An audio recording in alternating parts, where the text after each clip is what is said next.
So before February, before the ACT exam, we had some things that we needed to do. We decided through conversation, like you said, that we wanted to have some baseline data through a practice test. But one thing that I think is important, especially really for anyone but students, is why are we doing this besides just giving them a practice test? So I went and I talked to all the junior English classes and talked to them about why we take the ACT, why it's important to do good on the ACT. I gave some specific information about if you make a 19, these scholarships are available. If you make a 21, these scholarships are available. Also one thing that through conversations we said, well, some students don't think they're going to college, so they don't take the ACT seriously. Why do I need to take the ACT? So we talked about the importance of, you may not be going to a four-year school, but you may be going into a trade that has some sort of licensing exam, and that can, doing good on the ACT can correlate with, doing well on those exams. Just trying to let them know that this is an important test. We had conversations about setting goals. We talked about that, the Track Your ACT banner that we did. The banner came out of some work with the leadership team that students didn't know, that they had goals, but they didn't know exactly what that goal meant. They would say, I want a 26 on the ACT, but what did that really equate to? So that spawned the leadership team to start talking about what do students really need for the goals that they have. So after Mr. Burks went into the classroom, we used little yellow jacket cutouts. Students physically gave us a goal, and we found they needed some guidance with what that goal really looked like. So actually physically putting the goal on the yellow jacket.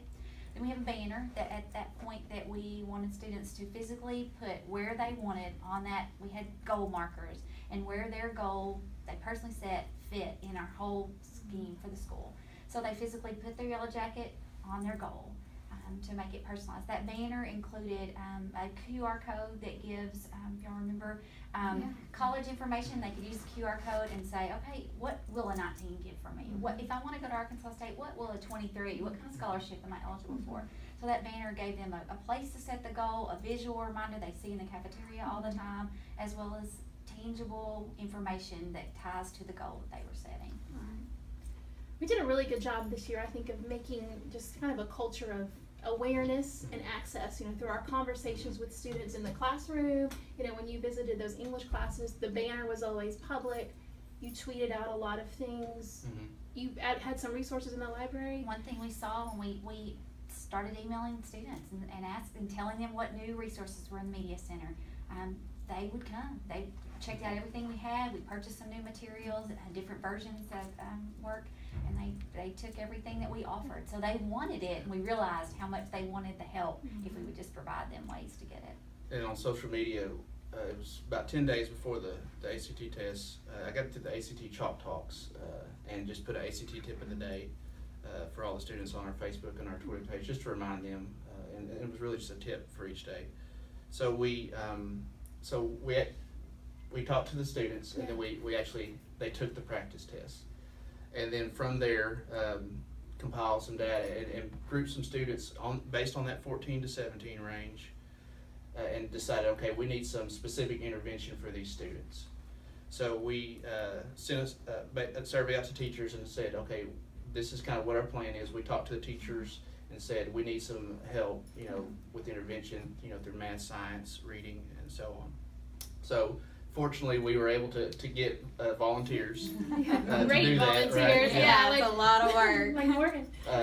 And talk about what that looked like in your classroom. Well, I mean, I have to back up for a second and say just how much time that the instructional specialists put into organizing the groups of students based on their specific need. So tell us a little bit about how you decided where a student best fit in remediation. So we took the data from the practice test and we just compiled it. I mean, we just had a lot of data and we sorted through it, and we saw different categories and skill areas where students were strong and weak. We were able to actually push out a score sheet for every student that said, on English you scored this on the practice test, math this, and it gave them a composite, and that sheet had future dates for the ACT, it had information about our upcoming boot camp, it had information. Track the ACT, had the banner, QR code, yes, included again. Tons of information on one sheet as well as an individual score. So then we just took that data and we looked at, okay, we know students that we can really move are in this 14 to 17 range. and just kind of grouped them. And it was crazy, we had almost the exact number of teachers that we needed. You know, it worked out numbers wise, where we could service and we could intervene with about 200 kids. We had enough teachers that would